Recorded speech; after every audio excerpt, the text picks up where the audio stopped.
좀 외도의 징후거나 혹은 어디 이상한 데 투자를 하고 있다. 꼭 스킨십을 해야만 외도가 아닙니다. 나의 내밀한 집단에 이런 나의 불륜 사실이 들어갈 수 있다. 그를 믿고 결혼 생활에 임한 여러분은 잘못이 아니다. 이 과정에서 혹시 이 영상을 보고 계신 분들이 있다면 우리의 마음과 우리의 몸 건강을 꼭 챙기셨으면 좋겠고, 민족의 대명절인 설날에 저는 이 촬영을 하고 있는데요. 사실은 이제 설날이면 저는 원래 쉬는 날인데 새벽 5시에 이제 전화로 하루가 시작됐고요. 밤 10시 한 40분까지 한 4통 연속 전화가 오면서 각각 다른 의뢰인입니다. 네, 그렇게 정신없는 설날을 보냈습니다. 이렇게 저한테 좀 절박하게 연락을 하게 된 이유는 그만큼 좀 불안하고 절박하시니까 그러신 것 같아요. 오늘은 이제 좀 이혼 컨텐츠 사람들이 많이 물어보셔가지고 이혼에 관련된 생각을 오늘 한번 좀 나눠보려고 합니다. 여러분 1년 중에 이혼이 가장 문의가 많이 오는 때가 혹시 언제인 줄 아시나요? 설날, 추석, 그리고 5월입니다. 명절이라던가 5월처럼 가족 행사가 많을 때 오히려 좀 분쟁이 많아져서 이혼 문의가 많이 들어오고는 해요. 작년에 많게는 한 달에 100명까지도 상담을 했었어요. 그래서 그 과정에서 약간 좀 느낀 건 정말 많은 이혼이 사실 성격 차이로 이뤄지기도 하지만 외도로 인해서 좀 발생을 하고 있어요. 참 그게 가슴이 아픈데 이혼 사유로서의 외도에 대해서 오늘 한번 설명드리려고 해요.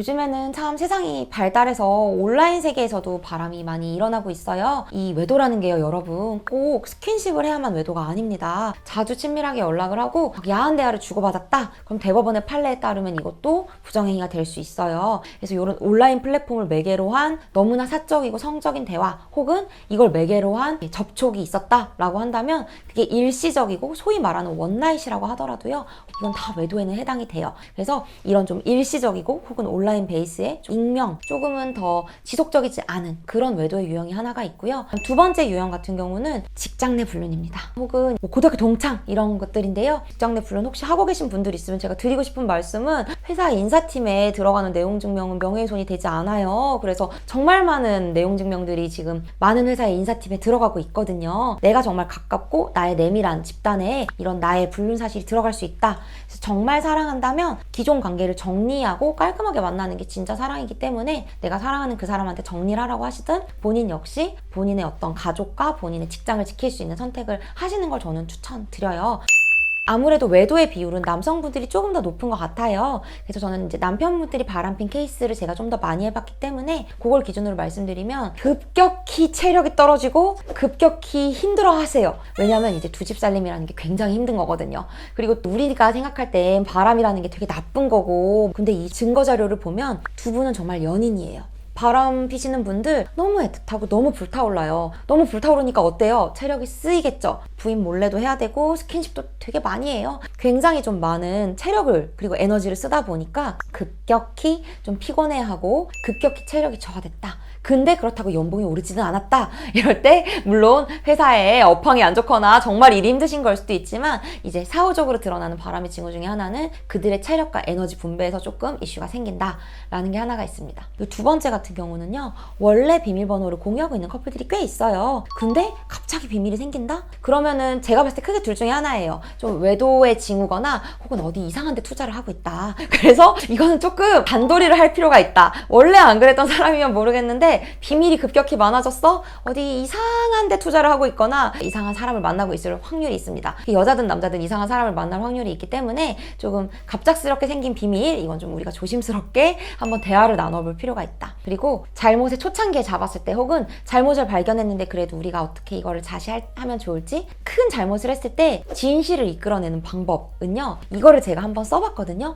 괜찮아요. 일반인들은 이거 말하면 얘기 잘해주시더라고요. 너가 지금 잘못한 걸 숨기고 싶은 건 사람의 본능이야. 그렇기 때문에 지금까지 나한테 거짓말을 했어도 나는 이해할게. 하지만 지금 네가 나한테 말해주면 나는 그걸 나쁘게 생각하지 않고 잘 들을 거고 너의 해명을 다 믿을게. 왜냐면 난 널 사랑하니까. 난 널 믿으니까. 그리고 내가 이렇게 질문하는 건 너랑 잘 지내고 싶어서야. 지금 솔직하게 말해줘. 그러면 나는 너의 해명을 믿고 너랑 같이 노력할게.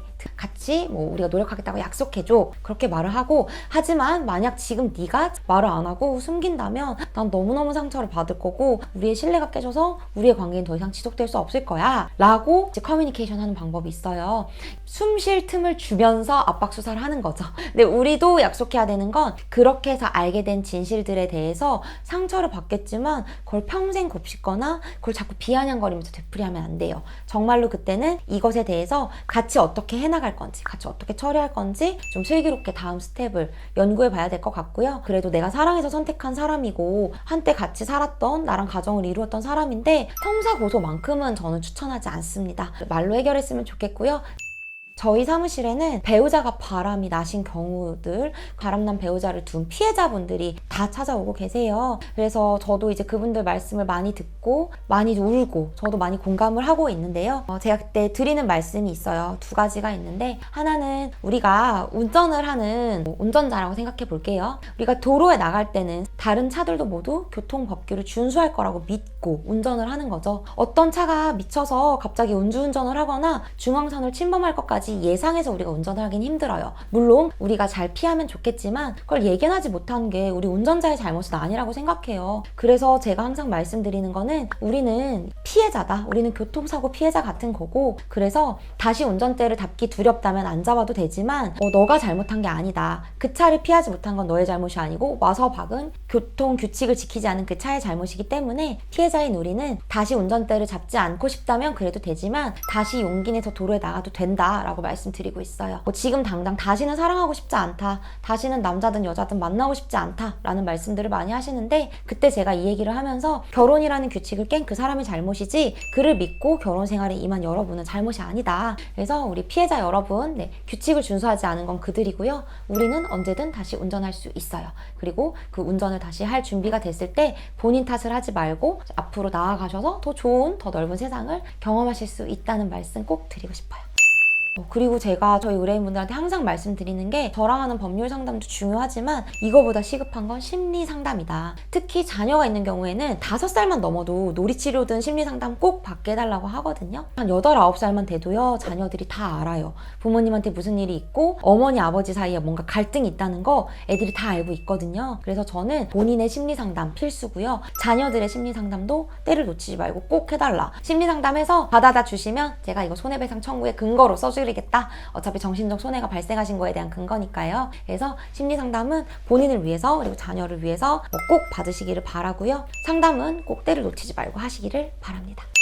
오늘은 조금 어떻게 보면 무거운 주제라고 할 수 있는 이혼, 그리고 배우자의 외도, 이로 인한 배우자들의 상처에 대해서 말을 해봤는데요. 사랑은 죄가 아니죠. 그렇지만 약속을 어겼을 때는 책임을 져야 하는 것 같아요. 그래서 진짜 사랑이라면 정리를 하고 그에 맞는 책임을 지면서 하나하나 단계를 밟아가는 게 저는 단계인 것 같고요. 이런 피해를 입었다면 내 마음 건강, 몸 건강을 챙겨서 내 남은 삶을 잘 살아갈 수 있게 하는 게 중요한 것 같습니다. 이혼이라는 게 참 요즘 많이 하고 있고 더 이상은 옛날처럼 큰 흠은 아닌 것 같아요. 근데 이혼이라는 건 정말 이 과정도 너무너무 중요하기 때문에 이 과정에서 혹시 이 영상을 보고 계신 분들이 있다면 우리의 마음과 우리의 몸 건강을 꼭 챙기셨으면 좋겠고, 이 과정을 슬기롭게 헤쳐나가셨으면 좋겠어요. 그럼에도 불구하고 계속 사랑하시기를 저는 응원하면서요, 이번 영상은 마치도록 하겠습니다.